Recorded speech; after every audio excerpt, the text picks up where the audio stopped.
All right. Well, good morning, everyone, and welcome to the July 24th, 2024 Left 2 Board meeting. I'd like to call the meeting to order.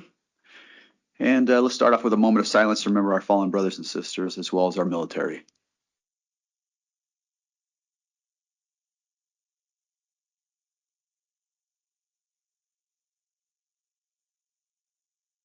All right. Thank you very much. Just as a friendly reminder, because they hand me these little reminder notes, please be sure to turn your microphone on and off when speaking and addressing the board for recording purposes. And then it says down here, this is not a script, just a reminder. Thank you very much. Yeah, thanks for taking good care of me. I appreciate that. Need a lot of help.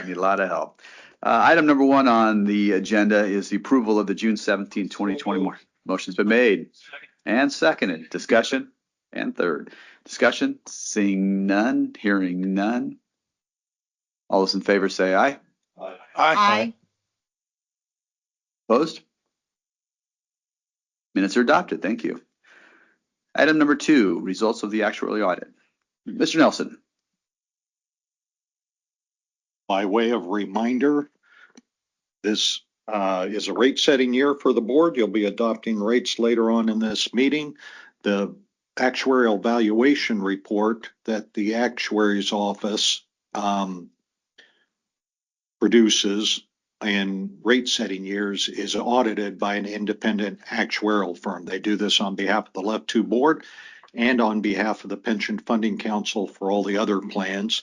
The auditing actuary firm is Milliman and has been for a couple of years. You guys may remember them from the last couple of times you adopted rates where they were presenting the results of their audit of the actuarial valuation report. Today we've got Nick Collier and Dan Wade from Milliman to present the results of that report. And with that, I will turn it over to you, gentlemen.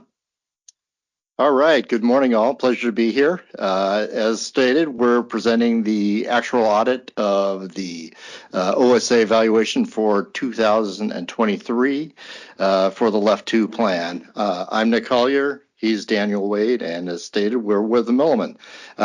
Obviously, a lot has gone on since the time we were here 2 years ago. But kind of good news. We're going to talk really not any real surprises. When you're looking for an actual audit, you're looking for a boring actual audit. You do not want an exciting audit. And I think we can deliver on the boring part. So I think for yourself. So moving to the next slide. Here we go. So first thing as a board you need to know is, are your actuaries qualified? As already was mentioned, we've obviously have experience with Left 2. We also audit the other Washington State retirement plan, so we definitely have experience there. Dan and I both work on City of Tacoma and City of Seattle, respectively. We work on a number of statewide plans, in Oregon, California, Texas, and Florida. So a lot of experience there. Just want to let you know that. But I think that's good, and we will move on to the next slide. Okay, so second thing you want to know as a board is, was the audit comprehensive? And so I'm talking a little about the purpose and scope. Obviously, the purpose is to review the OSA's work, and the ultimate goal is to confirm that the results of the valuation, in particular the contribution rates, are reasonable. And you see that we do that by, first thing we do is we look at what came into the valuation, the data. We compare that with DRS, the assumptions. Are the assumptions reasonable?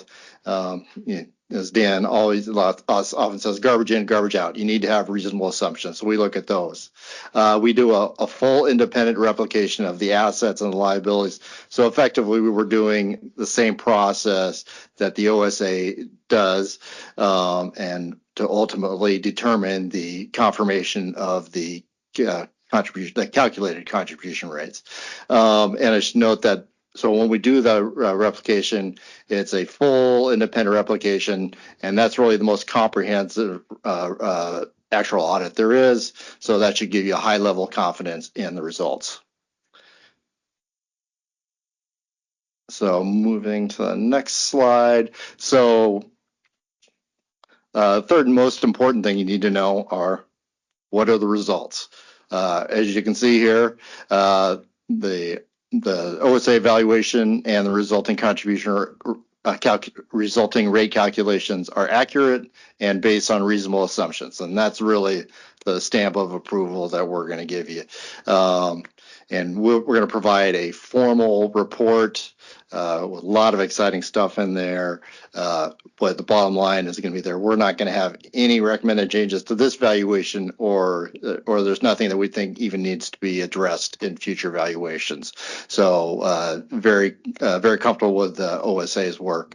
As I talked about our scope, we looked at the assumptions. We found them reasonable. The data was consistent with the data supplied by DRS, and Dan will talk a little more about that later. The calculated contribution rates are reasonable, and obviously those are I say calculated contribution rates because we realize that you're going to have a discussion later about some options on the contribution rates, and obviously we've audited the calculations by OSA. And lastly, the funded status is accurate. That's very close match. We're very close overall, and that when we say the funded status, that means that we match closely on the actual value of assets and on the liabilities. So very good match. So moving forward, one more. So the first input thing I talked about was the assumptions. Before doing any of the number crunchings, we need to make sure that the inputs to the valuation are reasonable. So the first one we looked at are benefits, assumptions, and methods. And as you see, obviously benefits should be consistent with the RCW. And so when we do our calculations, we look at when we do our review, we look at like individual calculations to make sure all the benefit provisions in the RCW are accurately reflected. And in your case, obviously, what we paid particular attention to was the change in the percentage factors between 15 and 25 years to make sure that was reflected correctly, and we saw that. The second one is the methods and assumptions. We note that on demographic assumptions, OSA did their experience study where they reviewed that about 4 years ago. We reviewed that at that time, so we were comfortable with that basis. We do note that because of the changes in the benefit factors, OSA did change some of their input assumptions on retirement and such, and we agree with that approach was appropriate, and also their modifications to the assumptions were reasonable. We did do a pretty thorough review of the economic assumptions. In particular, we tend to focus on the investment return assumption. As you know, that can have a significant impact. We did independent analysis, and bottom line, we're good with the economic assumptions. Lastly, I just want to talk about one thing that at the prior meeting I noticed was a lot of discussion on the COLA banking method change. Just our general comment that is we almost don't even really view that as a method change because it's just reflecting what's already happened, and we know that it's going to impact things going forward. But I've got a client at exact same situation, 2.75 inflation, 3% COLA, big bank. We did the exact same thing that OSA did, is we reflected, we assumed 3% going forward. So we definitely agree with that approach. Anything else I think would be, if you didn't reflect that, you're effectively kicking the can down the road. So we like what OSA did, and we have no concerns there whatsoever. So that kind of covers the assumptions, and I'm turning it over to Daniel. First, any comments at this time? If not, I will take over. Yes, I'm Daniel Wade. I'm happy to be here this morning. This is the first time in 6 years I've been here in person, so it's great to be here. We were here virtually the previous cycle, and I'm going to talk about the next of the input items that go into the model, and that's the membership data. That is the we have the same basic process as the Office of the State Actuary does. We get the same census information from the DRS, and we look at it to make sure that it's complete. We look at it to make sure that it's consistent. We look at it to make sure that it's reasonable, and we're happy to report that it was all of those things. We also do our own data editing, and what we found, as you can see on this chart, is that the head counts, the salaries, the ages, the benefit amounts all matched very well. And so we feel good about what's happening with the census information. He told me that wouldn't work. The next item that's an input to our model is the assets. And once again, we took the data provided by DRS and we did an independent calculation looking at the income statement, the balance sheet, and then applied the actuarial smoothing technique to come up with the actual value of assets. And as you might expect, we have a very good match on that as well.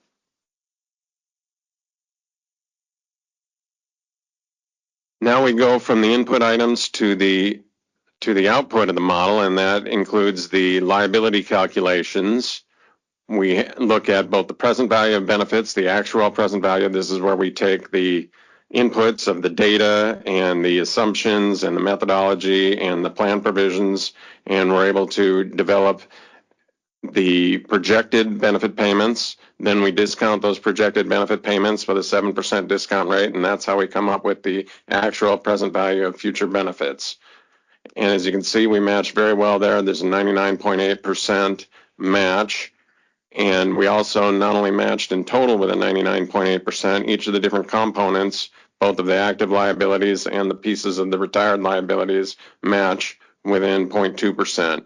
In addition to the actual present value of benefits, we look at the entry age actual accrued liability. This is what's used for the funded status. This is where we look at the portion of the liability that's attributable to past service, and we have a very good match. It happens to coincidentally be also a 0.2% difference between our results and the results of the OSA.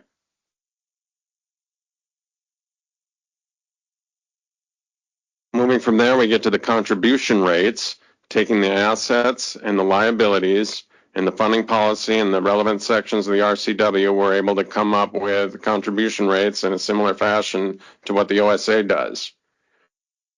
First, one thing I want to notice is that, if you take their asset and liability results, the results from the OSA, we match the contribution rates exactly. But what we also did as a check is we used the asset and liability calculations that we had, and we compare that, the resulting contribution rates, to what they got. And I'm going to spend a little more time on this. As you know, it's a very involved thing to come up with your contribution rates. We have the aggregate normal cost rate. This is where we take that actual present value of benefits, subtract out the assets, look at the present value of future salaries, and we're able to come up with a contribution rate. Again, you see us matching very well. And when you look at the 50% rate, you get, which is the employee portion, you get a 9.39% from the Office of State Actuary and a 9.48% from us. Next, we look at the entry age actuarial cost method normal cost rates, and this is the more stable of the two measures because it doesn't subtract out for the assets. Instead, it looks at what, if all of our assumptions would met, what contribution rate you'd need from hire till leaving for each individual person.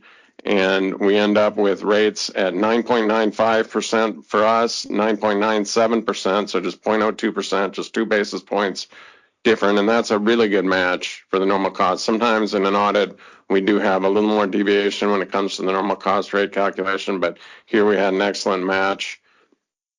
Then looking at the funded ratio, we're very close because that is just the assets over the liabilities, and we match each of those well. So we match the funded ratio well, the funded status, and because it's under 105%, the funded status, that means that the minimum adjustment that we've written there is 100%. So you just use the entry age normal cost rate. Then there's a subtraction of 75 basis points for the offset that came with the SHB 1701. And we did look at how that calculation was done and felt it was a reasonable approach. There was written into the bill when it was passed that there had to be this offset calculation done by the Office of the State Actuary, and we looked at the methodology that they used, and we support that methodology. Finally, we take the greater of the normal cost rate based on entry age and the normal cost based on the aggregate actual cost method. And in both cases, the aggregate normal cost rate is actually between the entry age rate and the entry age rate after subtracting the offset. And so that means that the aggregate cost rate is used, and it's a 9.48%, and our number's 9.39% with the Office of State Actuary. We both adjusted those by 4 basis points for the changes that took place after the 2023 census data was cut and benefits were calculated. And as you can see, bottom line, splitting at 50%, 30%, 20%, you can see how well we matched what the Office of State Actuary had. Key changes since we were last talking to you. We had the benefit increases under 1701, and we had the offset also based on that 1701 legislation, and the approach seems reasonable to us, as I mentioned earlier, and we had a support of both the calculations and the adjustment to the assumptions that were made with respect to the benefit improvement. Conclusion, we feel good about the contribution rate calculations. They're accurate. They're based on reasonable assumptions. They're based on a match on the data and the assets. And we have no changes recommended to the OSA's 2023 valuation. We will follow this presentation with a report. We'll send a draft report. We think it'll be next week. And I do hope you take a good look at that, because there will be a lot of good information there. And I think that's about all we have. Are there any comments for us? Any questions? No. Seeing anything? Anybody? All right, gentlemen. Yeah. Great. Yeah. Well, I've heard that's a little presumptuous. I like to think two minds think alike, not that we're all great minds. But thank you for your time. Thank you to the Left 2 board. I also do want to say this. I want to thank the Office of State Actuary. Even though we try to be as independent as we possibly can be, there are times when we need some information from them, and they're always very responsive, and we definitely appreciate that. And very transparent, which we really appreciate. Absolutely. Absolutely. I'd like to say thank you too for working so well with us and with OSA on coordinating this process. You guys have done very professional work. I appreciate it. Thank you. Thank you. Safe travels back. North. Thanks.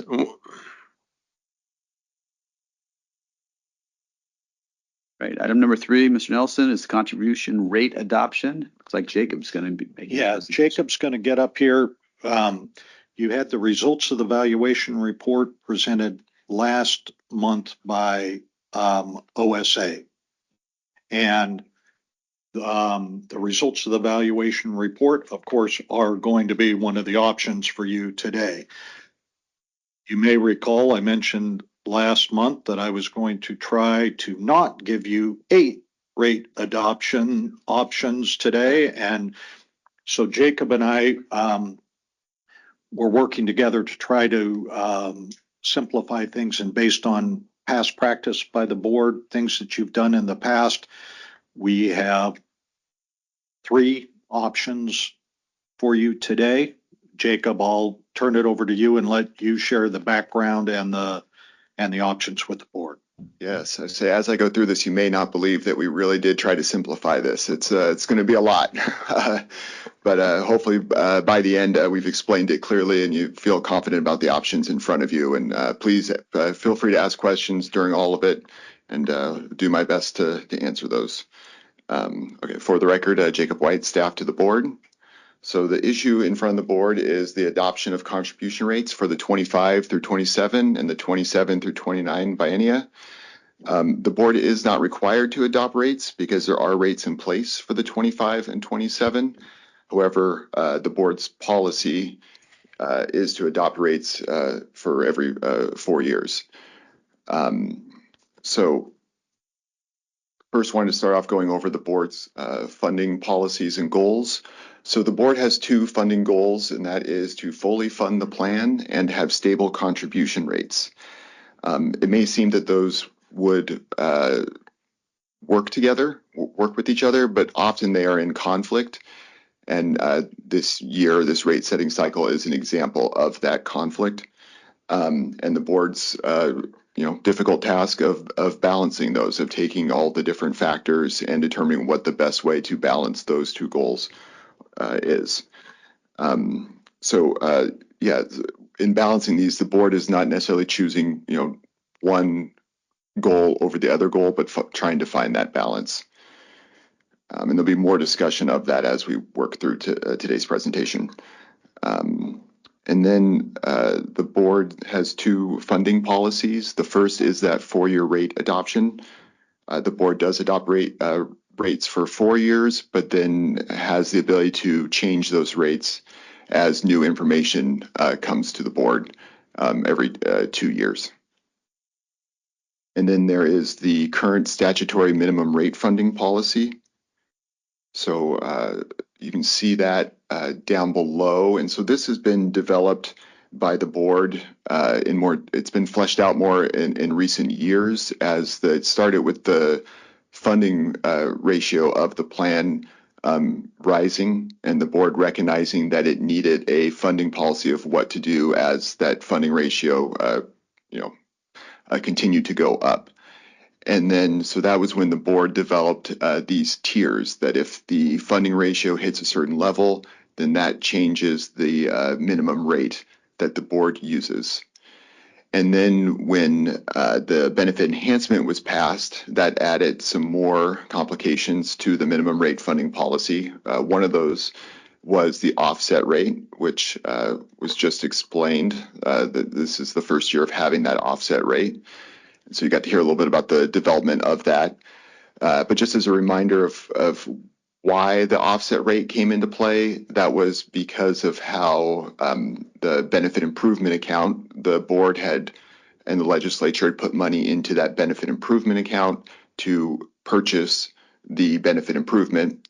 And then there was the reality of how that actually worked, that when the transfer occurred of the money from the benefit improvement account back into the fund to pay for the benefit improvement, it didn't actually impact the contribution rate. So it was going to cause that contribution rate to go up, even though money had been put into the plan to pay for it. And so the offset rate helped deal with that issue. And so also when the benefit improvement was passed, the legislature added in an additional, the third step here, of when the funding ratio of the plan is over 110%, that the minimum rate drops down to 80% of the intra-age normal. And so you may recall from a couple of years ago when the board was developing the benefit improvement account, there were some materials provided by the actuary's office projecting out what the funding ratio of the plan would be moving forward after passing a benefit improvement. And it showed that the funding ratio would go over 110%. And so that's where the legislature added this to the minimum rate funding policy.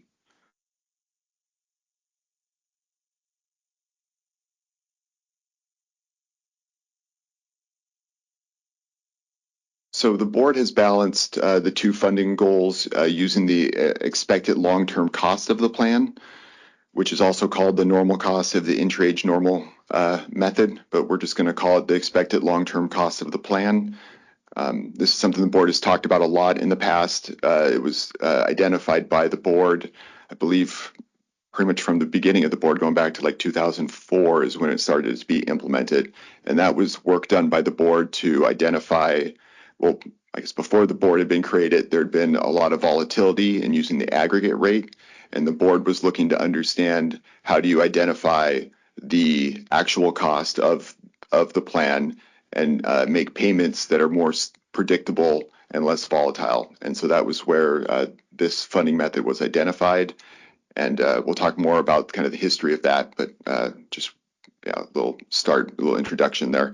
And so using that method, if all assumptions are met, that is what the current plan provisions will cost. It'll be stable and it will fully fund the plan if the assumptions are met.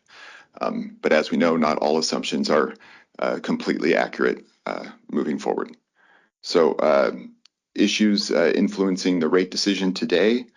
So the funding method, the aggregate method is one method for calculating contribution rates. The board has historically used the expected long-term cost of the plan. And then I guess I'll go and just mention this now. I think I was going to mention it later, but just since we're talking about that, the history of it ended up being pretty interesting for the board, that the board identified this long-term cost of the plan method, started stepping into it, and finished stepping into it right before the Great Recession. And so the history of the funding of the Left 2 board has been consistent from that point forward, that the board has been able to retain consistent rate stability compared to the other pension plans. And then it's also resulted in the Left 2 plan being the only open plan that is fully funded at over 100% in the state. So, okay, so we got the funding method that we're going to talk about, and then we've got OSA identified two costs of recent inflation. So when we talk about inflation going up, it's not just the inflation, sorry, I'm blanking on my word. It's not just inflation, it also impacts other parts of the plan. And so that would include the COLA banking modeling change that the actuaries talked about to the board last month. And we're going to go in a little more detail about that today. And then also the salary experience, that salaries have gone up. And there may be some delay in that experience with salaries continuing to rise. And then also the 4-year rate adoption deferred. So there's deferred gains. So there was a large investment return a couple of years back, and so those are still being smoothed out. And so we'll discuss that and how the options for balancing that with the potential additional inflation cost that have already been identified and may continue to rise.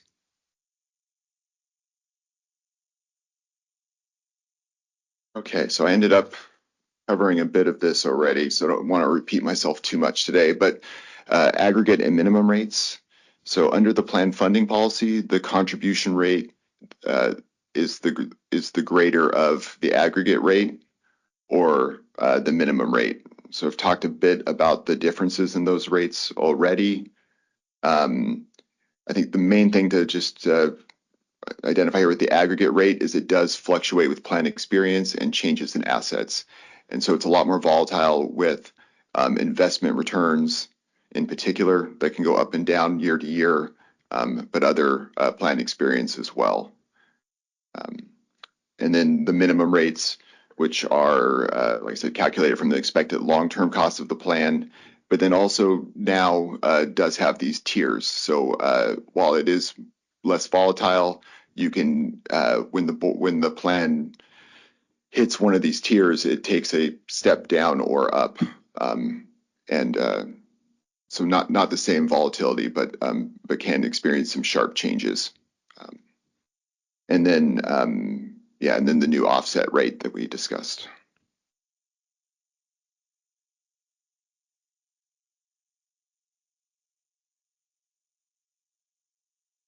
Okay, so before getting into the detail of a little more detail about the actuarial valuation and the options in front of the board, I just wanted to have a reminder for the board of the last time the board took action on contribution rates, what was adopted. So the board adopted these rates you see here for member, employer, and state, and those were adopted for the 23-25 and 25-27 biennia. And it included language to reassess at this time. based off the 23 actuarial valuation report. So the results that the actuary shared last month on that AVR.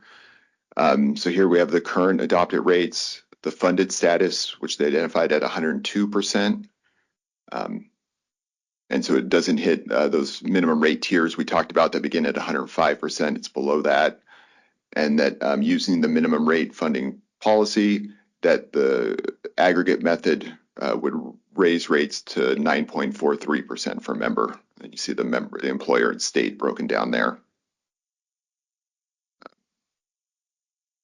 And then, just a recap of what caused this rate increase. Once again, inflation, and not just inflation, but what inflation also impacted on the plan with salaries and the COLA banking. And then also there was the recognition of the deferred investment gains. So it would have risen even higher, except there were the smoothing of those large investment gains has continued, and that helped lower the rates a little.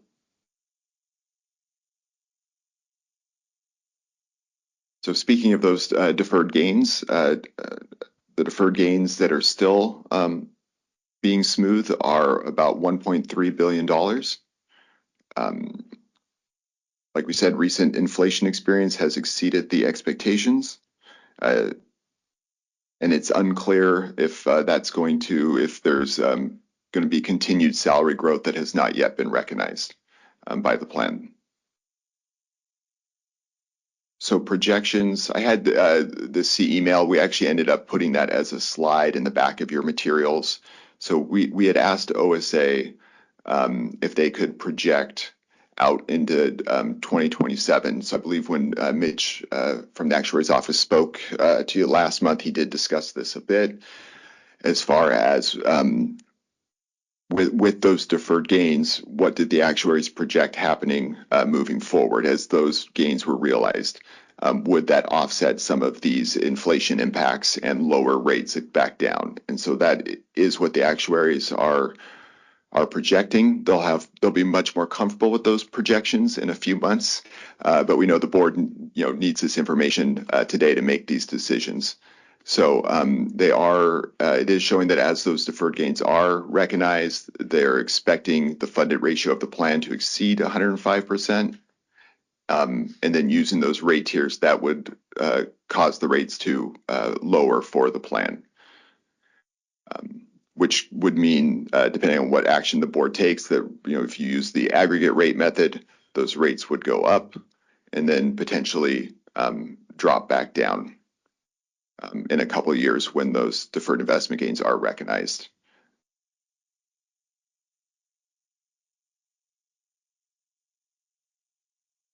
And I will just add, I know we don't usually talk about the Pension Funding Council a lot in here, but they did take action on adopting rates for the other plans last week, and they looked at this same information, and it impacted the decision they made as well. So they were seeing that same impact in 2027.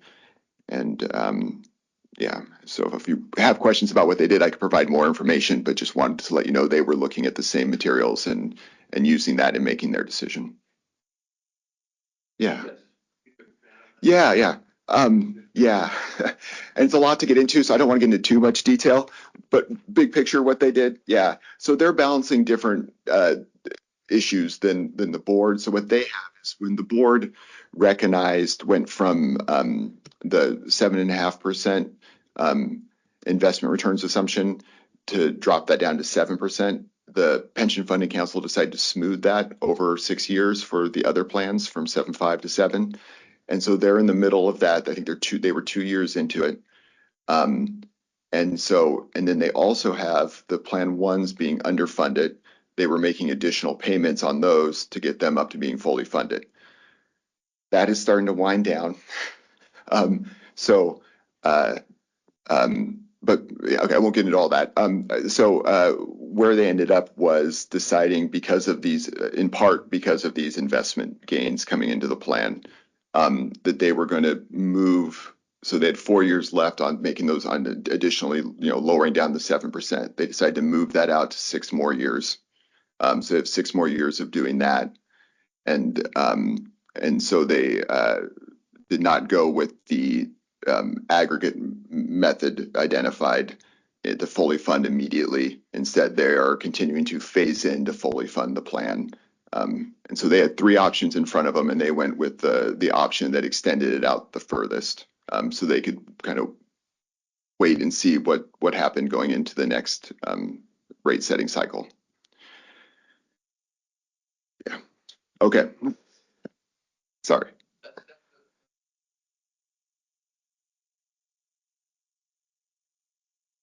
Yeah.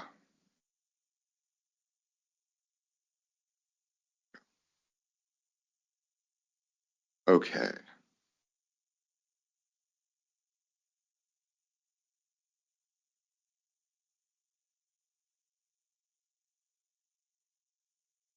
And then here, just another example. We've already talked about all this, but just wanted to put this slide in front of you in case it's a little more clear than me speaking. But here you see the impacts that the actuaries identified. You have the deferred gains coming to the plan at the 2.5%, and then the negative plan experience, and then the negative change from the COLA banking modeling change, which is what lowers the funded status of the plan.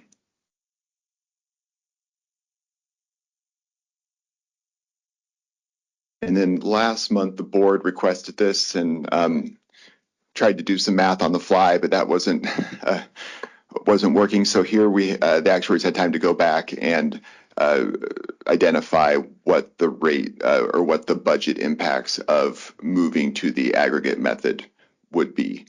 And so here you have the state budget impacts. You have the current adopted rates.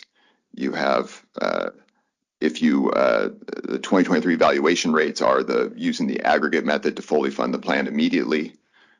And then you have the change in contributions. And so you can see the $11 million fiscal year 2026 identified for the impact to the state, and $16 million to employers.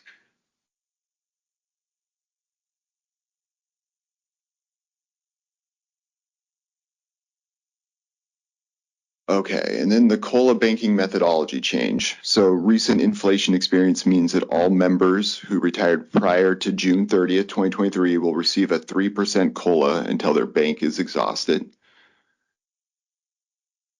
The COLA methodology change from 2.75% to 3% only applies to current retirees. And then for active members, it remains at the 2.75%. The COLA banking methodology change does not increase the I have E and C there, but doesn't increase the long-term cost of the plan, the rate calculation that the board has used in the past. And it doesn't do that because it increases the aggregate method cost, but and decreases the funded status of the plan. So it would only impact the board's long-term cost of the plan if it if it impacts the funded ratio and it hits one of those tiers we talked about.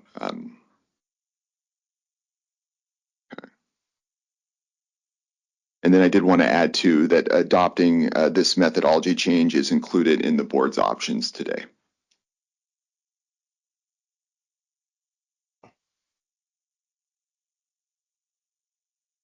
Okay, we made it to the options. So, yeah. Before we go, are there any questions? I know there was a lot of background. Are there any questions for Jacob on any of the stuff that he's presented up to this point?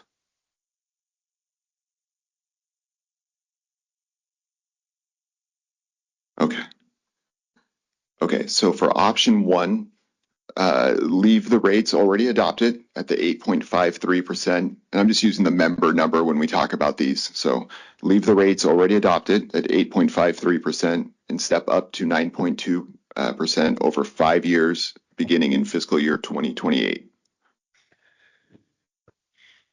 And so the pros of this is that it balances stable contribution rates with fully funding the plan, gives additional time for experience to play out and see what the long-term effect will be of that experience. And it gives employers and members time to prepare for increasing their rates if that does become necessary. And so the cons of this are that it would miss out on investment returns from increasing the contribution rates in the 25-27 biennium. And I should add potential investment returns, not guaranteed that we're getting returns. And then this would also, like I said previously, would the COLA banking methodology change is incorporated. However, the cost of the methodology change will be reflected in the funding ratio of the plan, not the rate. So adopting that doesn't actually impact the rate at this time. And then the history that we talked about a bit already, but the board has had instances in the past where rates were predicted to temporarily decrease in the short term and then rise. So kind of the opposite of this, or not kind of the opposite of this. The board chose to keep rates stable through that short-term volatility. And so that's similar to what the board's facing now. And so this decision would be in line with some of the historical practice of the board. Yeah. On the option, I understand it. To me, it just seems a little bit maybe premature to even have that second part of that statement where it says step up to 9.2 or 5 years. You know what I'm saying? I mean, I read this, I get it. Maybe I'm reading too far into it. We really what we're talking about is leaving the rates as adopted. And for us to even broadcast out that we're going to talk about our 2028 rates seems to be early. Yeah. Help me out, maybe. Okay. So this gets back to what I said earlier about not bringing you 8 options. Number 7. It would have been. So the idea is you've already adopted rates for this biennium. Leave those alone. Let the experience play out like Jacob said, and you'll have more information 2 years from now. Whether you will need to increase rates or leave them the same 2 years from now, who knows? Okay. So we could have presented both of those as options to you for a 4-year rate adoption. And you could, if you wanted to, create your own option today and say, that's what you're going to do. You're going to adopt 8.53 for 4 years. We presented the option with this step up beginning because we know you're going to have another option to evaluate this in 2 years, and you'll decide then whether you really need to step up or not. You might decide then that that step up is good, in which case you've given everybody advance notice of the possibility of rates going up so that they could plan for that possibility. And if rates don't go up, then you've got some good news in 2 years. And there's no possibility of the expected bad news. But if you wanted to adopt, go off the menu and adopt another option today of 8.53 for 4 years, you could do that as well. Does that answer your question? It was just great conversation. So go ahead, Jay. Thank you, Mr. Chair. I had the same reaction as I read this. I understand the explanation. But for me, if there was an option 1A, it would be just leave the rates as already adopted. Yeah. I also worry about, I recognize that every 2 years we have an opportunity to make adjustments, and maybe that just doesn't play out the way it does. But I'll have other comments later when we get to which option I support. But times are tough, and I think putting out there a rate 5 years from now that may change creates a lot of mixed communications amongst the members. And so, again, I just share the concern. Yeah, Mr. Chair. Yeah, for the sake of discussion, as you mentioned, the way I take this is that 9.2 is an option because the reality is based on the information presented to us like it is being presented today, we could, as Steve said, we're not locked into 9.2%. We could, stay at 8.5 or adjust it as necessary. Correct. Yeah, in 2 years. Yeah. Yeah. It's just the open question of how much future what you want to signal for the future. And signal may not be the right word, but that's kind of where you're at. Yeah, I would go with forecasting. And I think ultimately, based on the historical actions of the board, that's kind of what we've done in that sense. Yeah, we used the step up because that's what you did back in 2004. Jacob mentioned the history of the board. When you determined that the expected long-term cost of the plan was closer to 17%, 8.5% for the members and 8.5% for the employer and the state. And at that time, the contribution rates were only about 10%. That was clearly unsustainable. And so the board recognized the need to increase contribution rates in 2004, but you stepped it up in recognition of the impact that would have on state, local, and family budgets for all of the members. So to the extent that a rate increase was incorporated into this option, we used the same 5-year step up that you had done historically. So that was the background on how that option was developed. Tim's got a question. Somebody's got a question. Wolf, go ahead, Wolf. Hi, thank you. Maybe a friendly amendment to the title on the option 1. The way I'm understanding this is we would leave the 2025, 27 rates as adopted, and then in 2 years consider stepping up to 9.2 over 5 years beginning in FY 2028. Is that accurate? Technically, Wolf, you would want to adopt rates for the second biennium, regardless of what you do. The 4-year rate adoption is helpful because, for instance, here's a thing that today, what if the results of the audit had been dramatically different from what OSA recommended, and you were not prepared to adopt rates today? Where would you be for the next biennium? How would that play out? If you've already got rates adopted for the next biennium, then there's some stability in the event that 2 years from now, adopting rates becomes challenging for some reason or another. As you could adopt the 853 for the second biennium. You could adopt the beginning of the step up for that second biennium. Either of those, but it would probably be better process for you to adopt something for the second biennium rather than just only taking care of this biennium, if that makes sense. It does. Thank you.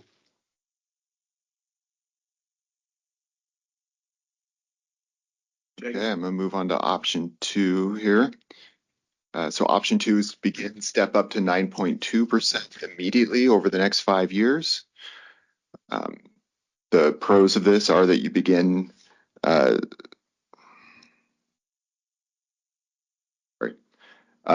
step up in rates earlier to capture additional contributions and then potential investment gains in the 25 and 27 biennium.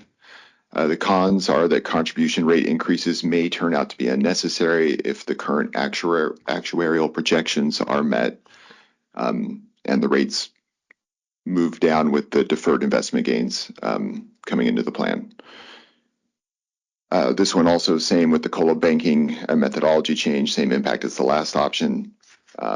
And then history, the board has previously stepped up rate increases in annual increments. So there is some history to doing this. So any questions on option 2?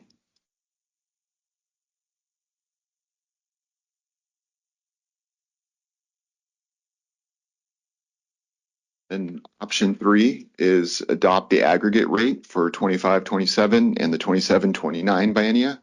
The pros of this option would be that the rates fully reflect recent plan experience. They capture any potential investment gains. in the 25 and 27 biennium. Cons would be that it does not meet the goal of rates, the board's goal of rate stability. Rates would go up immediately, and then that increase in contribution rates may end up being unnecessary if the current actuarial projections are met. And then using this method, the impact of the COLA banking methodology change is incorporated and would impact the rates immediately. And then historically, like we've talked about, the board has not used the aggregate funding method because of this rate volatility, and particularly when there's significant assumption changes. And I've got the table on that one too in your materials. So any questions on option 3? Okay, so that is the end of my presentation. And so board action in front of you today is these 3 options and maybe a 4th option, it sounds like. So any questions for me? Questions? Not seeing any online. Questions for the group here? All right, so when I just to point out, because I asked a question and I must have somehow missed this page on the rate table for option 1. So it doesn't go to 9.43 in that the 5th year. It's a step up for 5 consecutive years, correct? Yeah, that's what I was trying to get to. Yeah. You see the first step on the 2028. The first step would be the 2028 fiscal year. Gotcha. So you'd have one rate setting cycle before any step up increase. The first step would go from 853 to 866. So that kind of moderates the impact of that 90 basis point increase, or the 70 some basis point increase in the normal cost. That, but again, if you wanted to go with option 1A and just leave it at 853 and the corresponding, where it's at currently for the state and local governments and the members, that would be another option. All right. Board action. Mr. Chair. Who's going? All right. Senator Holy. Thank you, Mr. Chair. Here, for the purposes of discussion, to get this the conversation rolling, I'm going to move option 1 as it exists. Right. Is there a second? Second. Option moved and seconded. Discussion on. Go ahead, sir. Well, thank you, Mr. Chair. From 20,000 feet on option 1, I understand there's some combination or amalgamation you're speaking to that, to keep from presenting a dozen options. This is probably as pure as you could distill this down to. From 20,000 feet, you have sometimes the hardest problem we have is managing expectations. By addressing this option, in fact, we're creating expectations that we'd have to manage in the future. That being said, a majority of the time, the problem we have is a lack of communication for people that are members of the system, but not overly involved as nobody outside of this board or the administration should be, that we have to manage the expectations for the members out there.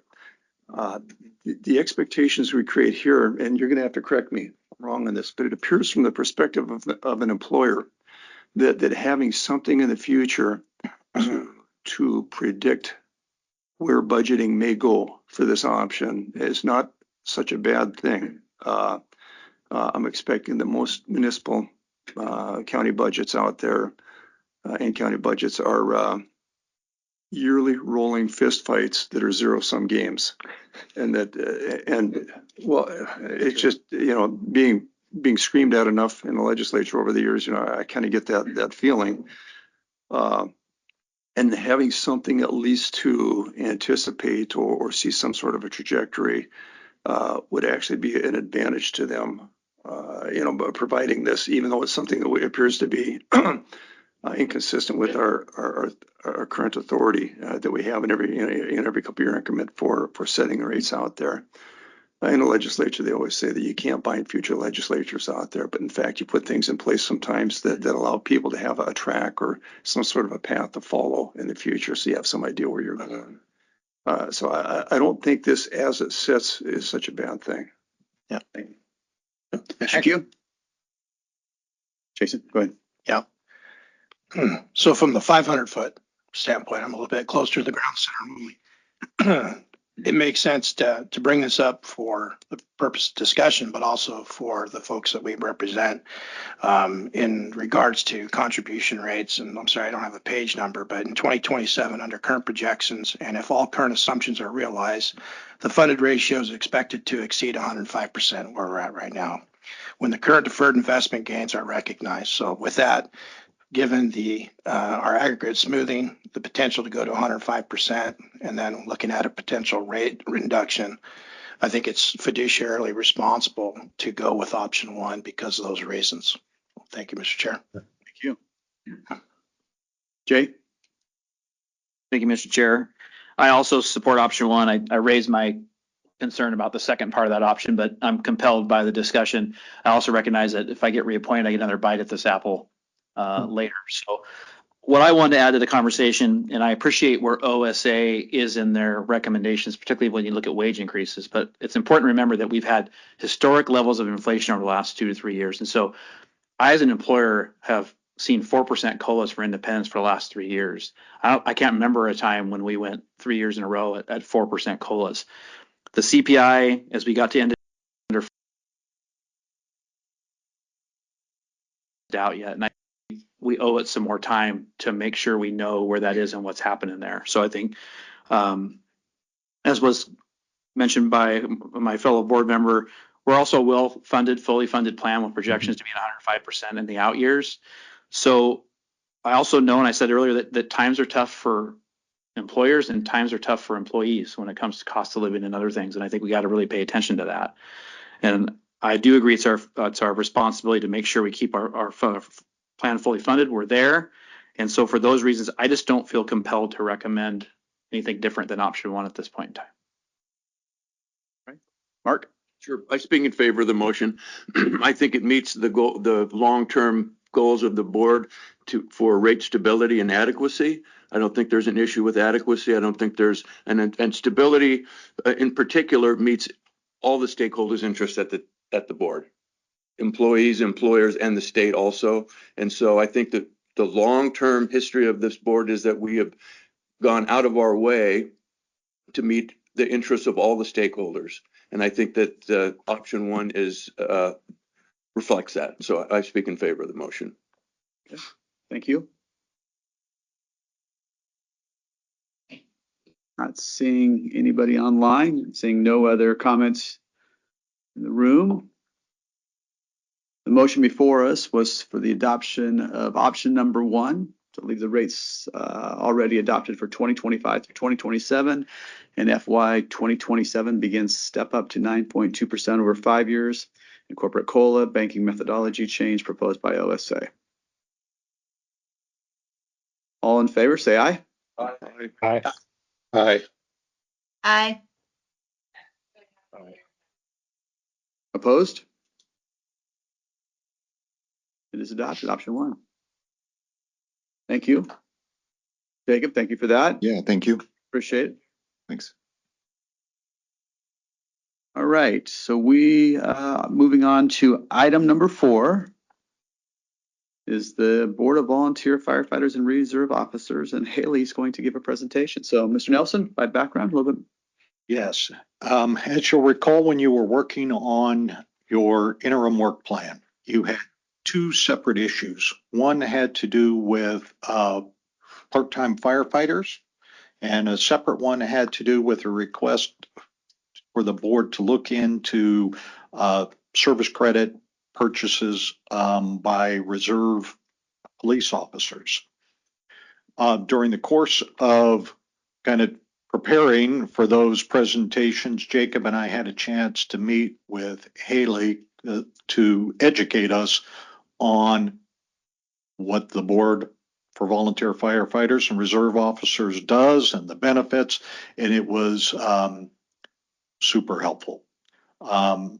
She graciously agreed to present to you today to go over some of those same things and to answer your questions about that plan and the benefits that are provided as way of background for those two separate issues, which Jacob will then talk about a little bit more following Haley's presentation. So with that, again, I'd like to thank Haley and welcome her for this educational presentation on what the benefits are under the volunteer plan. Haley, I'll turn it over to you. Thank you, everyone, for having me here today. It's a pleasure. I know it's been several years since BVFF has been present or involved in any of your meetings and had really just worked with you guys. So it's great to be here this morning. I have prepared a presentation for you. Some of it, well, this is all really just overview information of what we do. And so I'm going to go through this pretty quickly. I know there are a lot of questions, and I know that there'll be additional information provided down the road. So with that, I will get started. Thank you for the introduction, Steve. I am Haley Blankenship. I'm the Executive Secretary with the Board for Volunteer Firefighters. Our board is comprised of 5 members from across the state, and then they appoint a secretary, which is myself, and then we have 3 other staff members. And so fully functioning, we are a staff of 4, and we meet quarterly with our board. We provide the workers' compensation and pension benefits to the state's volunteer firefighters and reserve officers and then EMSDs, so the emergency medical service districts only. We have about 10,000 active volunteers right now with about 5,000 active retirees that are collecting a monthly benefit. Our benefits are interdependent on each other. So RCW requires that all volunteer firefighters be enrolled for their relief benefits, and we pay those benefits in alignment with labor and industries. And then the pension portion or length of service award plan is actually an optional enrollment. Reserve officers have a unique enrollment opportunity. So they were allowed into our plan in 1995. But there is no requirement within the RCW for them to be enrolled with us. So it's an opt-in, and they can opt in for relief or for pension or both. And so they're unique in that manner. Yeah, of course. No, not at all. It's a municipality election. And so if they offer the benefits out to one, they have to offer them to all. So our enrollment is paid on annual fees, and then, like I said, the disability is required while the pension is optional. And feel free to interrupt me at any time. I will go through these kind of fast, but happy to answer questions. So in order for a member to accrue their pension service benefits, they must meet annual requirements that are outlined in WAC 491. They have to participate in levels of training as well as call response. And so those are a state standard at 10% or 20 hours annually, whichever is less, and then respond to a minimum of 10% of calls or 24 calls annually. And that can also be a combination of standby time. And so that's the state minimum. Municipalities are able to set a higher expectation, and then they report those annually to accrue service credit towards their benefits. As I just mentioned, the annual certification process. These are certified by the local board at the municipality level, and then they can be prorated if a member starts or ends earlier or later in the year. So as I mentioned earlier, we pay all of our disability or relief benefits in alignment with the labor and industry fee schedule. So we have short and long-term disability. We have so short-term disability is up to 6 months, and then there's COLA costs included in those dollar amounts. We have long-term disability that is anything after 6 months where they're unable to work. We have a death benefit if it's deemed line of duty, as well as a funeral benefit. We have survivor benefit. So if a member passes away in the line of duty, we can pay their survivor. We don't have any presumptive disease coverages. We do cover PTSD claims. However, they are not considered a presumptive through our program. They are viewed as just a line of duty injury, and we manage them in the same fashion, but we do have full coverage for those.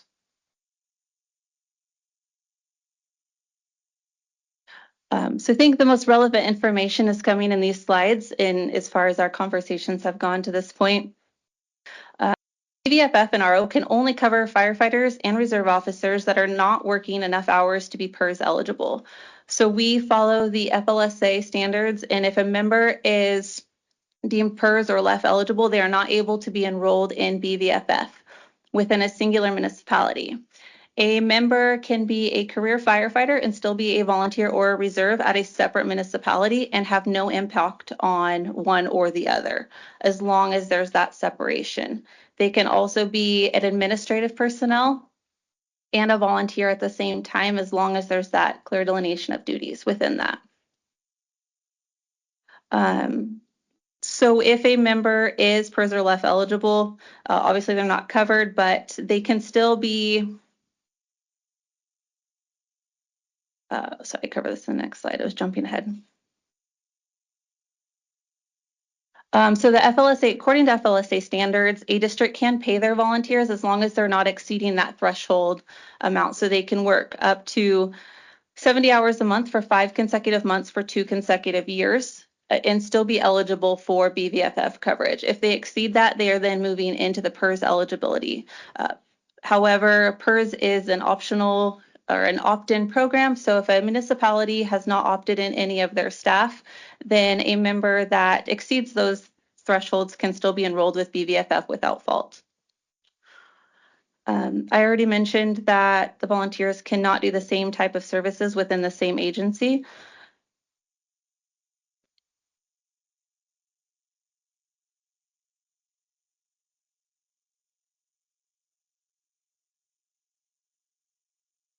Sorry.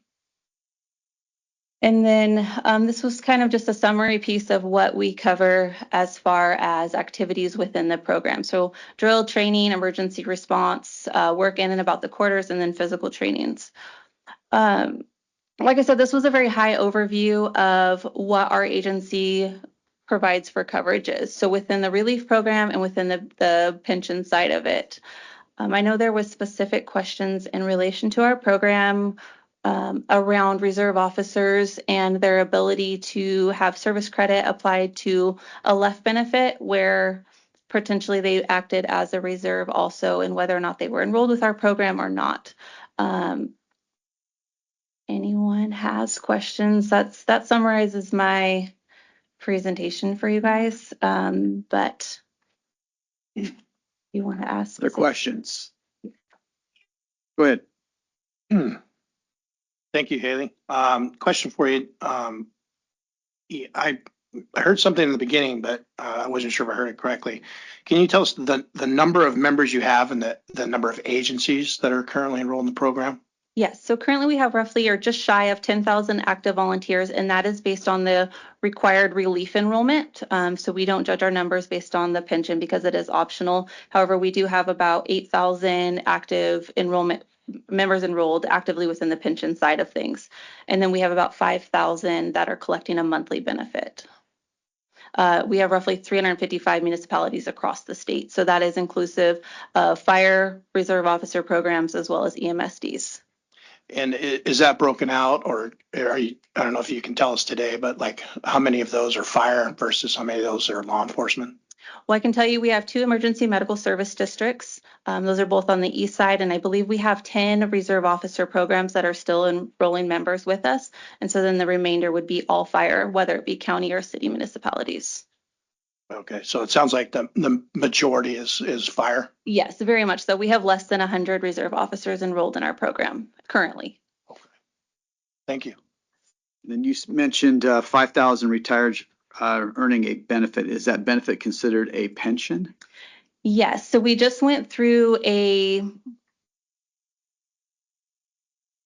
change with the IRS. So we changed from a qualified pension plan to a length of service award plan, but it is still considered a pension benefit. And under the state, I'm going to go deep on you probably here as far as, is there, there's a fund through the state fire marshal's office. It's an 085 account where they put money in through the fire insurance premium tax. So we have a full sole funding source. So we are funded by the fire insurance premium tax. So of the 2% that is received by the state, we receive 40% of that. And then our annual fees that are contributed in makes up the difference on that. Got it. So, do you know what annually, how much money comes in from the state on that 2% for the 40%? I do. So annually we receive a deposit of roughly 8 million. Obviously that increases annually, but that is very close to what it will be increasing over the last several years from about 6 to, I think we're about 8.4 million now. And that number continues to go up just based on Policies that are purchased. Yes. Yeah. Oh, there's a couple other questions. Daryl, sorry, buddy. For reserve officers and the police officers, are you seeing an increase or decrease in the numbers of officers that are applying or that are currently enrolled? Over the last 5 to 7 years, it's stayed very stable. In 2016 to 18, we saw a huge decrease in the numbers for various reasons. But over the last couple, it has remained pretty steady. We've picked up a few municipalities that were unaware that we existed or that they can enroll with us. And so we've worked to bring them on board. Administratively, it's a significantly lower cost for them to enroll with us. So versus paying L&I quarterly for their reserve officers, they can pay us one flat rate annual fee. And so we charge the actual, we'll call it the actual value of the benefit that they're purchasing back, both for service and their pension benefit. And even with that, it's significantly lower than what they would pay to LNI. Is that those reserve officers, does their level of reserve certification have any impact on where they're at in the system? So to be enrolled with BVFFRO, they have to be a fully commissioned officer. Beyond that, it's just their participation levels that are reported to us. So once they're commissioned, anything beyond that is at a municipal level determining. Sure, go ahead. No, please. How do you get that reporting of their level of participation? Is that a voluntary thing that each agency submits to you, or is there something that requires them to submit the number of hours that each officer is working? So the municipality has to report to us annually. We send out a report to them and ask them to certify it. The actual records are not submitted to our office unless we do an audit of them. And so it's really just a municipality recorded and then submitted to us via. Steve, go ahead.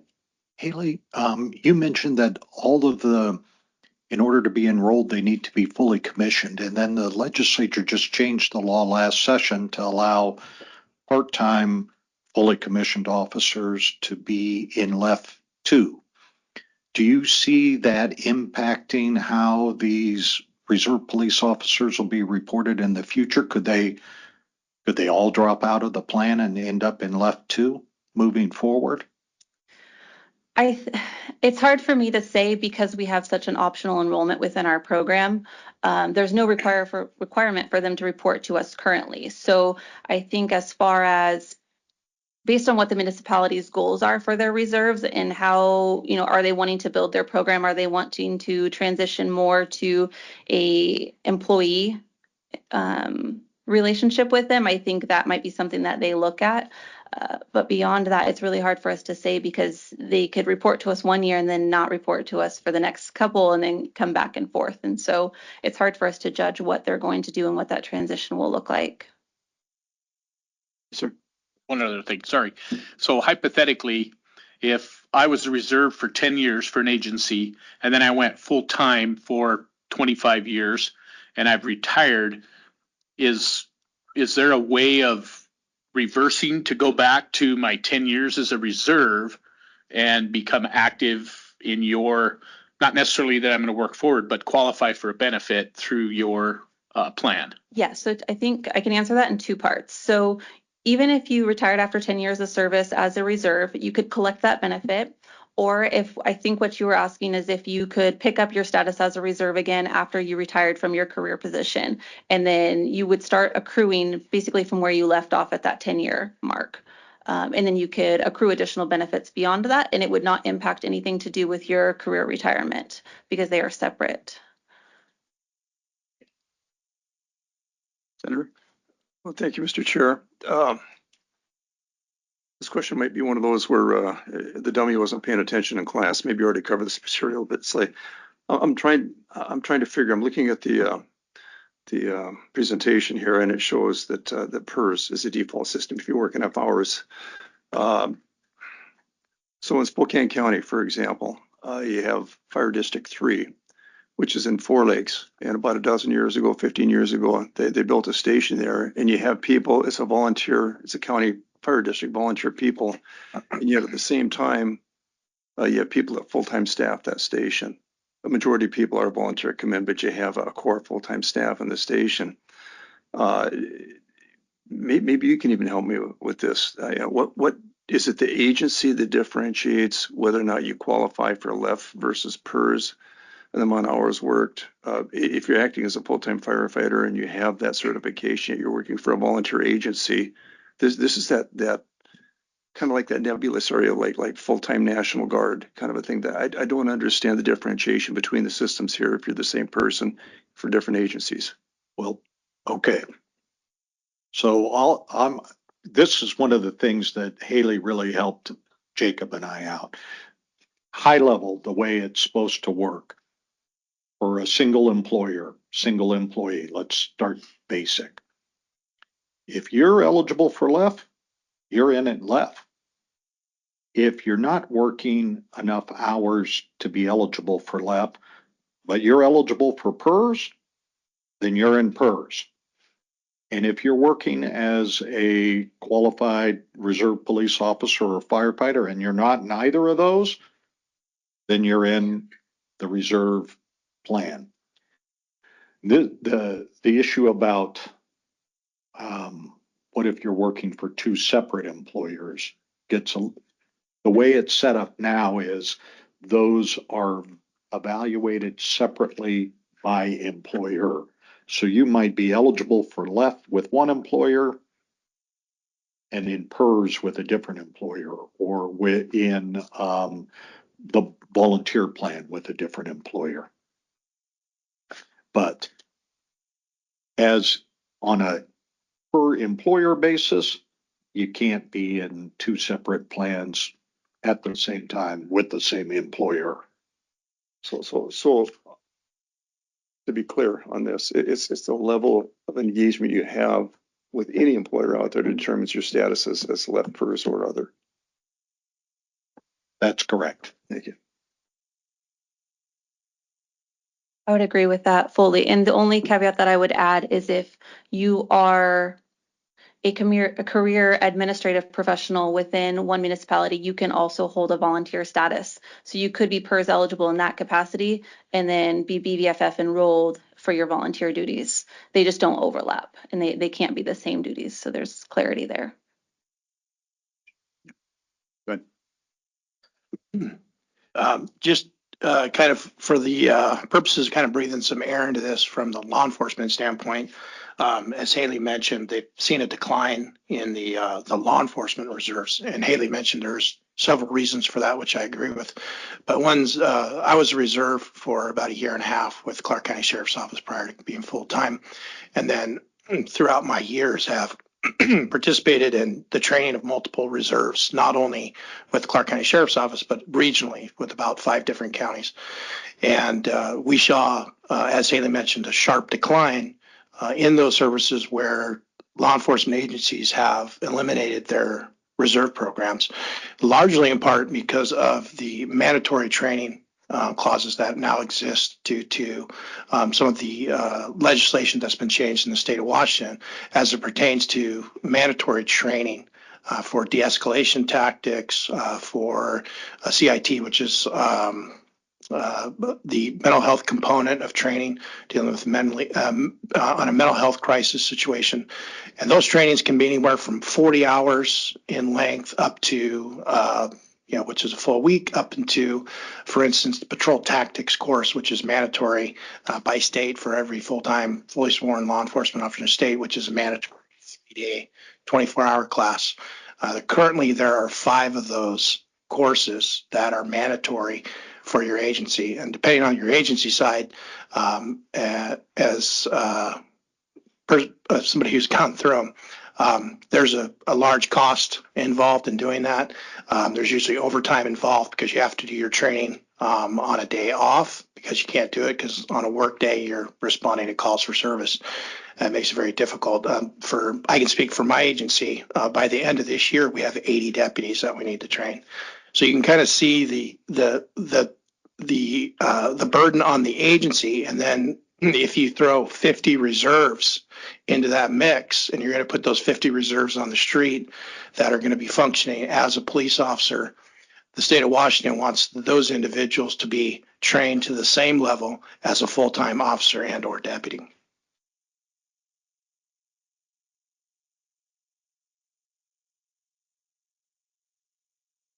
Keeping these law enforcement officers on the street, as much as a value they are, there's nobody that would dispute that. I mean, it's a force multiplier.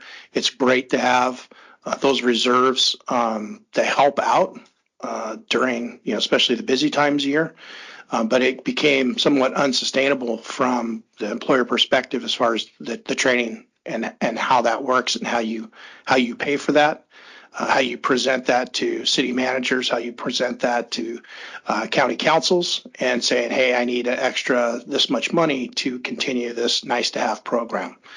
And that's where some of that, just from my perspective with my agency, in losing that awesome benefit of a reserve program, but it's simply just not sustainable for cities and counties to keep those people on the road in order to be in compliance with the mandatory laws now in the state of Washington for them largely involve some of the police reform bills. So for those just who did not know, some did know, just to breathe a little bit air into that as far as what Haley mentioned, the decline in the law enforcement program. It also is very different from the fire side of the house. The volunteer fire side of the house is a completely different animal as far as the training mandates, the definitions, so on and so forth. We do now have the, as Steve mentioned, the part-time component, and really, I believe part of that was to address the reserve program, and there's a lot of other reasons for the reason why that bill was authored and why it passed. But that really kind of is the only path forward for a reserve to transition into a part-time if they so choose, in order to fulfill that component for an agency or a county. So again, I can't speak to the fire side of the house. I'm not a firefighter, but I hope to have one soon in the family. He's on the hiring list. So it took 3 years to get him to change his mind.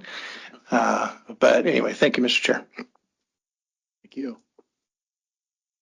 Question for you, and on the disability benefits, is there coordination that takes place between your office and, let's say, a municipality, City of Olympia? And the reason I asked, let's say you had a firefighter in Olympia who was a volunteer on record in some jurisdiction, and let's say he or she gets hurt, and I was just looking at your notes here on your kind of your compensation. They could actually receive a benefit for being disabled. At the same time, they could be taking sick leave or using benefits from a municipality. How are they coordinated? There's no impact on our benefits in relation to other benefits that they may receive. They can and are eligible to collect both from our side of things. The only coordination that would happen is if it was requested by the municipality.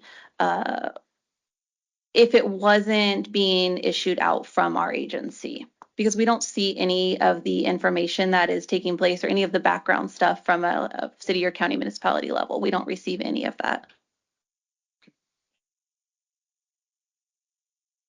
As far as your information, because I saw your slide on the very back for contact information, that's a good way to contact you regarding follow-up questions. Yes, you can reach out at any point. Perfect.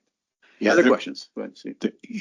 One of the things that Haley was really helpful with is, like, for instance, if we get a question from a member about their left benefits, we know we can go to DRS. So we were like, okay, if we've got a question about, we mentioned the board got a correspondence last year from a Seattle firefighter who was working some additional shifts at a second employer. It's like if we had questions about that person, whether they were enrolled in the plan, who do we come to? And Haley was very helpful. She's the one to come to with those kind of questions. One, you don't get information like, say, somebody is being reported to you as a volunteer for a jurisdiction. You have no way of knowing whether they're also a full-time firefighter for a different employer. We don't. The only record that we would have is if they were a volunteer or a reserve within another municipality within the state.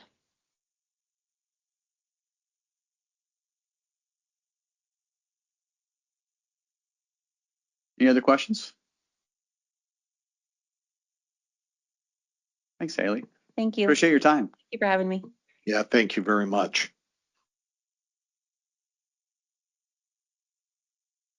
All right, number 5 on our list, just rolling right in this part-time business. Part-time firefighter and reserve officer employment. Jacob.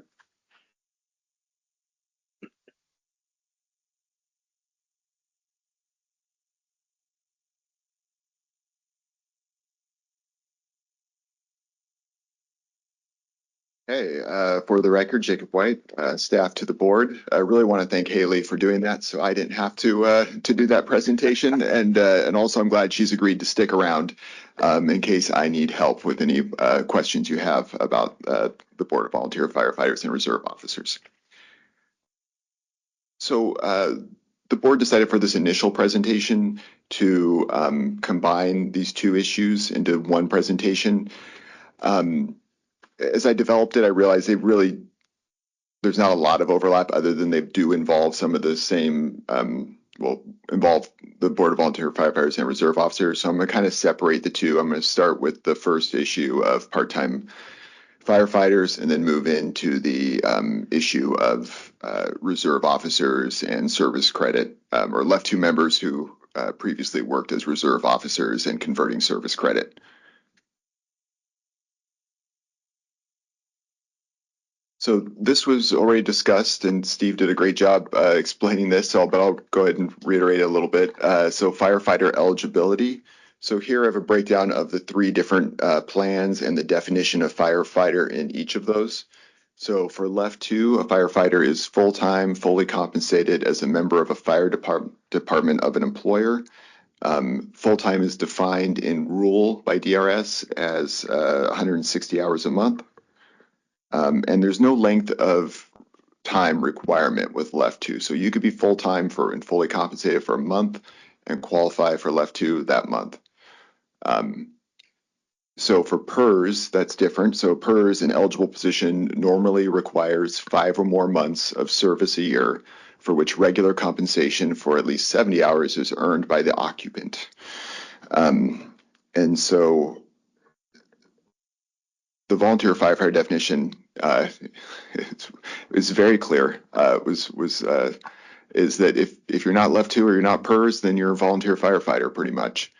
And so what we've been looking into this last couple months is, are there any areas with these definitions where there's unintended or concerning gaps in coverage where someone could fall through these?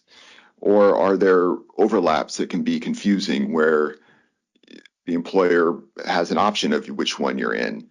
And so I don't have clear answers on that today for you, but just wanted to start that conversation with this initial presentation and give you some, I also want to say I have been reaching out to Department of Retirement Systems. I think it was mentioned either by Steve today or in a previous meeting that DRS did, their audit team found instances of employers reporting wildlife firefighters into left 2 or PERS. It appears those were done correctly though. And then another one where they were not reported. And so we're working on seeing if that employer did report them involved to the volunteer firefighter program.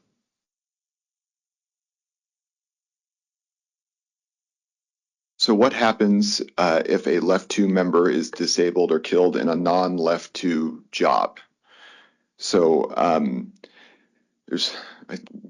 would have liked to provide more clear answers on this, but I'm not aware of any specific examples of this occurring where it's played out, so did qualify these answers a bit. But for a left 2 member who's disabled or killed while working in a position covered by the Board of Volunteer Firefighters or PERS, or potentially in some other position that's not in those plans, they would most likely not qualify for an in-line of duty left 2 benefit. They would instead likely qualify for a non-duty death or disability benefit.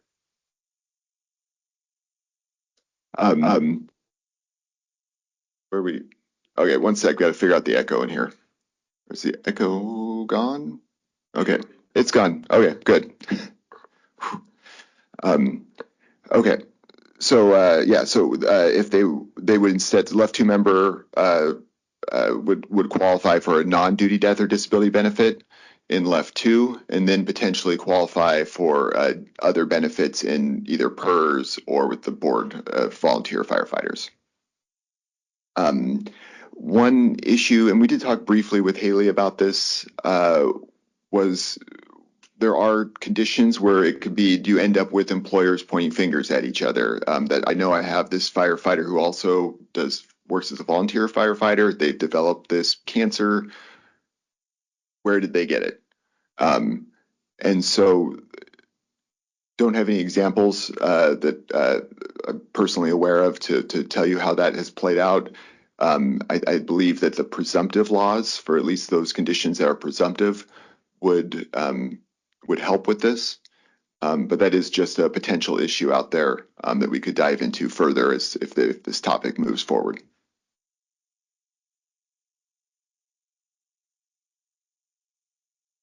So on the last slide, I talk about how it would likely work if a left 2 member is injured or killed in outside of their left 2 employment. And so there are some exceptions to that. And so in 2016, the board endorsed legislation for Federal Service Emergency Management Services.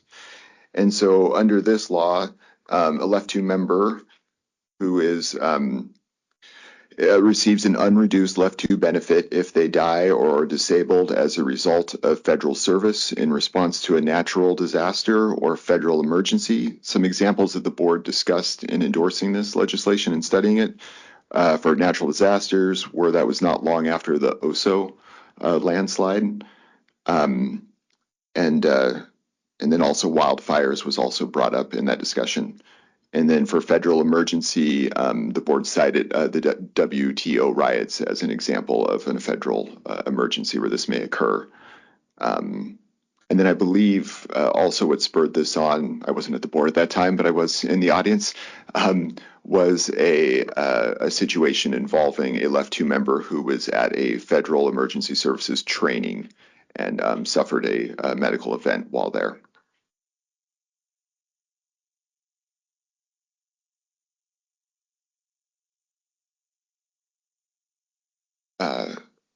So we've been working on gathering data with the Board of Volunteer Firefighters and DRS. I want to thank both of them for it's often a position left 2 boards in as a policy board. We do not often have the data that we need access to provide you with. And in this case, no one had the whole data set. And so we needed to work with both agencies, and they agreed to do a data share agreement with each other in order to, for the Board of Volunteer Firefighters to send over their member data to DRS, and then for DRS to cross-check that and to see where we have left 2 members who are working concurrently in Board of Volunteer Firefighter positions. And then also we've asked DRS to do the same search within their own data with PERS positions. And so the hope is if this topic moves forward, we'll be able to provide more concrete information about how widespread this is. So just a reminder, this issue first came to, Steve did mention that this issue came to the board a few months ago when a member reached out to us who was a left 2 member and then also was working other shifts, we believe, as a volunteer firefighter. And so, yeah, looking to provide the board with more data and more analysis if the topic moves forward. But there are limits to that, as Haley was talking about, that employers have to opt in. And so if employers haven't opted in, there will be some gaps in the information that we have. Okay, I guess I'll just stop for questions on that first topic before moving into the next one. Any questions on the firefighter, part-time firefighter topic? Questions or comments?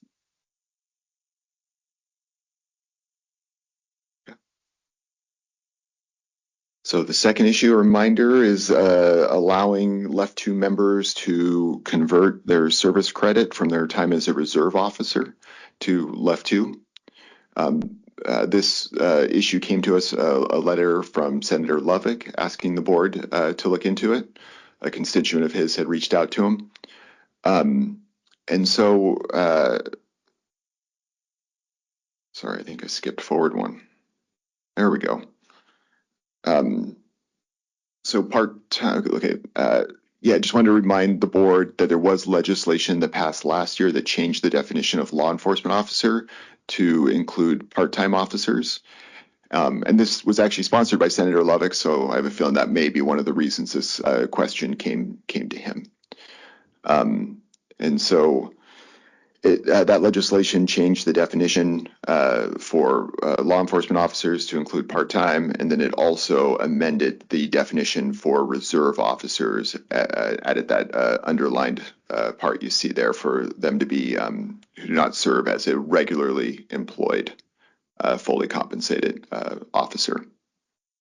So the difference now really comes down to that regularly employed, that you can be part-time and regular, and regularly employed, and that makes you Left 2 eligible. And if it's irregular, then reserve officer.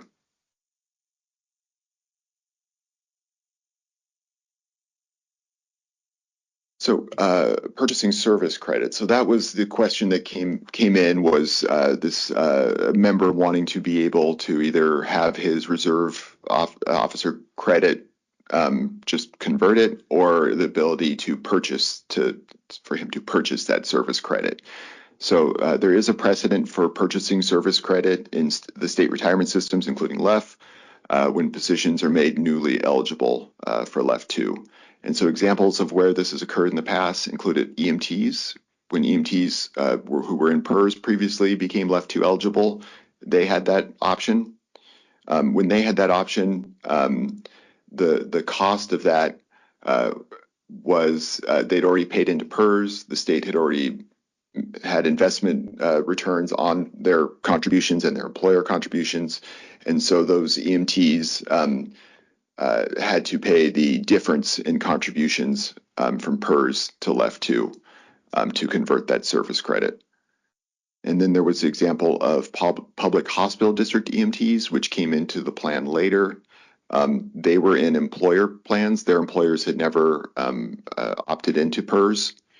And so they had to pay the full actuarial value, if I remember correctly, into Left 2. And then just recently, the board studied this, and then there was legislation to allow tribal officers to join the plan that no tribal governments have joined yet. But if they do, it is in the legislation, if they would give those officers the ability to purchase past service credit, but they would also have to pay the full actuarial value of that service credit. So what's different in this situation, or at least I believe it's different, is that the reserve officer who later becomes a law enforcement officer is not having their position. These other examples, these people's jobs did not change. They were in one job, it wasn't eligible, and then it became eligible. And in this example, we're talking about something that is a little more akin maybe to promoting into a new job, or just taking a new job, where you are a reserve officer and then you get a new job as a Left 2 eligible law enforcement officer. So this would be a bit of a change from these previous examples.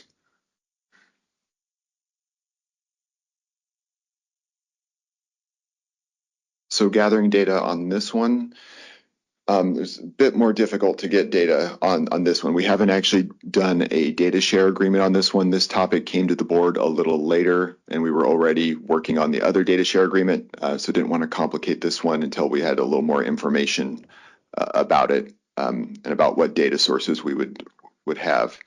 And so there would be some difficulty with determining service credit. So in those other examples, okay, I'll start with the Board of Volunteer Firefighters. The data they receive doesn't include hours. And so they just get someone reported on a monthly basis, is my understanding, but without hours. And so you need hours to determine how much service credit someone's eligible to purchase. And so if this was allowed, then DRS would have to go to the employer to get that data. I'm not sure how much they have that data. The specific officer who made this request, his reserve time was from, I believe, a long time ago. So I'm not certain what kind of data employers would have here. And I know there has been trouble with that in some specific instances in the past with other options like this. But let me see where. Yeah, and then just another question would be, should volunteer firefighters have the same option if the board did move forward with this? Yeah. Thank you, Mr. Chair. And Jacob, this may be for Haley too, but so what I'm trying to just make sure I have a good grasp on is, so here's my example. So someone was a reserve for 10 years and they paid into the BVFF pension, right? And so they're eligible for that. Then they take a job and they promote into left 2, and now they're seeking to pay in to get service credit for the prior 10 years. Would they still, if they were allowed to do that, would they still be then covered by the BVFF pension, even though and then purchase service credit into left 2? So I'm just trying to figure out what the overlap looks like.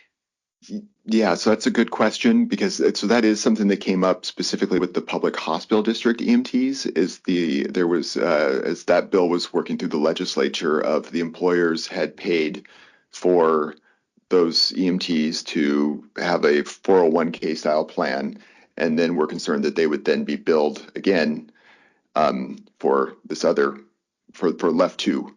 And so, it would have to be identified if this moved forward. That would be something. Would they be rescinding their membership in one plan to get membership in left 2?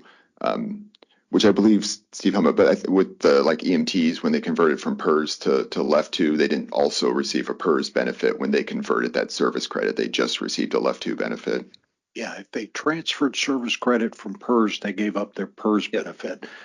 For some of the ones that had the old 401k, or really a lot of times they were like a deferred comp plan, you can get deferred comp and left 2. And so some of them ended up.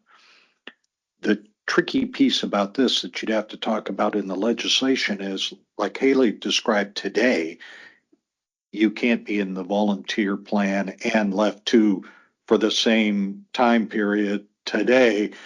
If you make it retro, should that same policy apply, where you can't get a pension for the same employer for the same time out of both volunteer and left 2?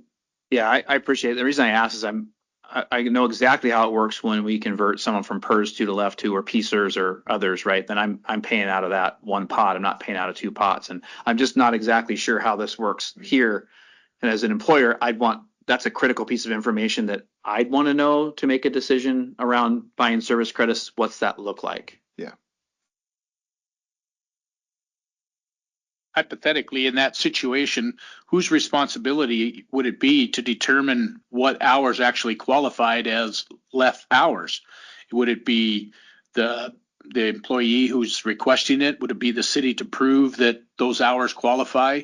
Or where do you go to get those hours? And if they're not paying into the BF, if they hadn't paid into that for those 10 years, then it's just 10 years that we're requiring the agency to produce records and show that reserve officer actually met the criteria set forth by the change in the legislature. Yeah. There's 2 levels that you talked about, not only is there like the payroll records, if you will, how many hours did they volunteer, say back in the 1990s, but what was their commission status when they did that work back in the 1990s? Because that was the other piece that wasn't really brought up in the request from Senator Lovick. But as you mentioned, some of the old volunteers' time, we wanted to make sure, were they required to be fully commissioned in order to have that time reported? Because if non-fully commissioned time were allowed to be purchased and left to, that would be a significant change in policy. I think I agree with you, because there's different levels of reserve certification, and CJTC is putting when I left that board, they were tightening those restrictions on what it took to be these reserves. And you could have an agency that has a reserve who simply goes out and augments traffic control, maybe puts up barricades and stands with a stop sign. They have technically no law enforcement. They're not commissioned. They can't exercise what a commissioned officer can do, but they're still a reserve. And how do we differentiate between those reserves and one that is fully or single car status, whatever you call them, that level of reserve?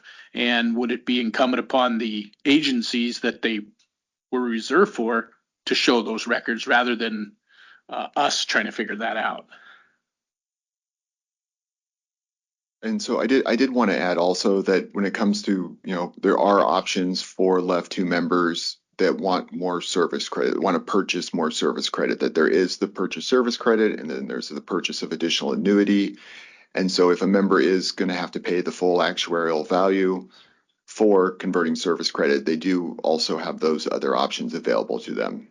So something to keep in mind.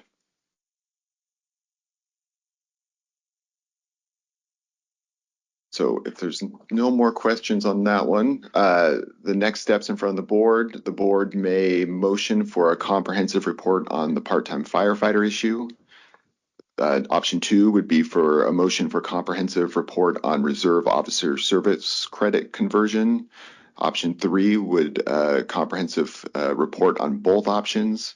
And option 4 would be no action at this time. If there's any other questions, be happy to answer. Mr. Chair. Go ahead, Jason. I make a motion, number 1, and I think at this time, which was the motion for comprehensive report for the part-time firefighter, and to take no action on the reserve officer credit conversion component. Okay. Is there a second? Motion's been made and seconded for option number 1 with the additional information to take no further action on the reserve officer service credit conversion. Go ahead. Yeah, just to speak in support, I wanted to kind of offer some perspective on the motion. So currently on the purchasing servant credit page, again, I apologize, I don't have a page number that was presented. There's no precedent for allowing people to purchase service credits when changing careers or promotion in the Plan 2 eligible positions. So we don't have a component for that. I don't see a way forward in that based on the training, some of the points that Daryl brought up as far as what hours and how that looked like. I don't see a way for us to really proceed in any type of equitable fashion in order to gain all that information. And then secondarily, there's the path forward of purchasing service credits that Jacob mentioned. And additionally, with the law change moving towards the part-time officer component and seamlessly moving away from the reserve component, going forward in the future, it seemed like it would be difficult to go backwards from that, being that that's current legislation. So thank you, Mr. Chair. Thank you, Jason. Other comments? Thank you. I would agree with Jason there, and I think that there's, in a sense, to address Senator Lovick's specific letter, I think there's 3 options out there for this individual to try to find a remedy to. He's got the BVFF as well as PERS, and maybe it would be incumbent upon him to research which one of those categories that he actually fits into.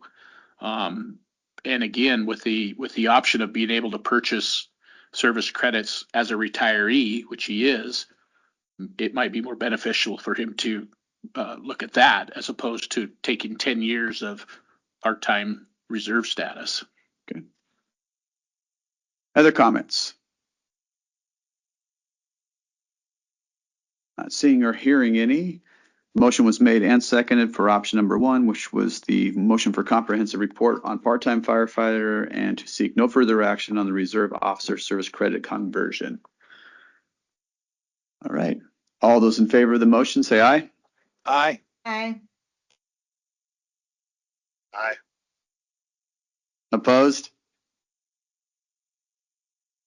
All right. Motion to adopt option number 1 passes. All right. Thank you. Mr. Nelson, it looks like we move up to the administrative update. And riveting, I'm assuming. Let me grab that here and check to see, you guys are taking care of business, so I want to also stay on top of when lunch is arriving for you, and make sure that we've got that coordinated so that you're not all gone right around the time your lunch is delivered. You've never had a problem with that before. Okay. So, first off, I wanted to give you an update on facilities. As you recall, last October when we were talking about succession planning, I mentioned there were really 3 pieces to that, and one of those was facilities. Our 5-year plan for facilities is up this year, so Karen's been working with OFM and DES on possible lease renewal options, and that including the possibility of a lease renewal. So we should have some updates on that for you, hopefully in the next couple of months. Stakeholder outreach, the State Council of Firefighters had their annual convention at the end of June in Vancouver. We had a table there, Tim and Tammy and Jessica and Jacob, I think, were all there at different times in different roles. That's the first one I've missed in a while. And I did miss it. So, as far as upcoming, the IFEBP is having their CAP program here at the end of, I think next week in Boston. The CAP program, which is the Certificate of Achievement in Public Pension Policy, or pension policy, has been ongoing for a number of years. A number of you have taken that program, taken the test, so you know how comprehensive that program is. The IFEBP, though, is sort of revamping it. So CAP, as you've known it, will be going away and being replaced by a new program, probably similar to the Trustee Institute program that they currently have, but won't kick off until 2026. So this will be the last opportunity as CAP transitions out to get that trustee education for a while. The IFEBP annual conference will be a little bit later this year in November. And so that also is a great, they've got a ton of educational components to that. And Tim, will part of CAP be offered in conjunction with the annual this year, or is Boston the end of it? Okay. So if you did cap 1, but you still are looking for your last chance to finish off cap 2, November at the IFEBP would be the best, last opportunity. Then, newsletter. So we mentioned, last month that the, newsletter will be due out sometime in August, and that's still on track sometime. Everything is in place for that moving forward. We'll let you know at the next meeting, and you know, many of you will get those newsletters. You'll see them in your mail, but those will be going out here shortly. The final item then has to do actually with the August meeting. As you'll recall in your work plan, the August meeting is scheduled August 28th. But historically, if it's not needed to meet your work plan, interim work plan requirements, then you have canceled the August meeting. So that would be the question before you. I can say from the staff perspective, based on what you were able to accomplish today, we can complete the interim work plan that you've adopted without the need for an August meeting. With that, go ahead, Jay. Move to cancel the August 28th meeting. And it's been seconded. Discussion? Seeing or hearing none, all those in favor say aye. Aye. There should be a perk for all the hard work that you guys did today. I don't know if I mentioned this earlier. Again, this was the most challenging rate setting that the board has faced, in my opinion, at least since 2008. There are a lot of moving parts, a lot of policy questions to juggle. So that was, you guys got a lot accomplished today. I still got to call for opposed. What's that now? I have to call for opposed. For the cancel? Yeah. Oh, sorry. It's okay. You're doing so good. I'm letting you go. All right, motion passes. Go ahead, Steve. Say it again. Oh man, You were so excited. well, I was saving whatever board member was thinking about opposing I was waiting for canceling the August meeting. And maybe that's what I was doing. Helping. With that, though, that concludes my administrative update. I would be happy to answer any questions that you might have. The next meeting, following the cancellation, then the next meeting, is September 25th. Jay. Not a question for Steve. I'll be at IFEBP in November. Just wondering who else might be going. So there'll be a few of us there. Maybe we can find time to have some dinner and. Just remind everybody about the open public meeting requirements. Yes. Sit at separate tables. Yes. Yeah, or don't talk about business. Yeah. You can talk about anything except business. That's what the AG said last month. I was waiting for Tor to jump in and he was going to be so excited. I mentioned that, but I really appreciate that. I knew you would. I knew you would. You guys are totally on the ball, but just keep in mind, 5 of you can have dinner. Yeah, I don't want to cause any problems for you. Under public comment, we had the Left 2 board welcomes public comment in advance of all meetings and has posted instructions on its website for the submission of written comments. And we received no comments in advance of today's meeting. So we have concluded our work for today. Any other final comments? Right. Entertain a motion to adjourn. Motion's been made and seconded to adjourn. All those in favor say aye. Aye.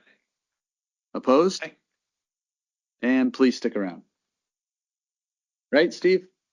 Yeah, Chloe. Steve's got to eat a lot of pizzas. No, Chloe has been coordinating with the lunch provider. They're aware that you guys are a little bit ahead of schedule and they were adjusting accordingly. So lunch is on the way.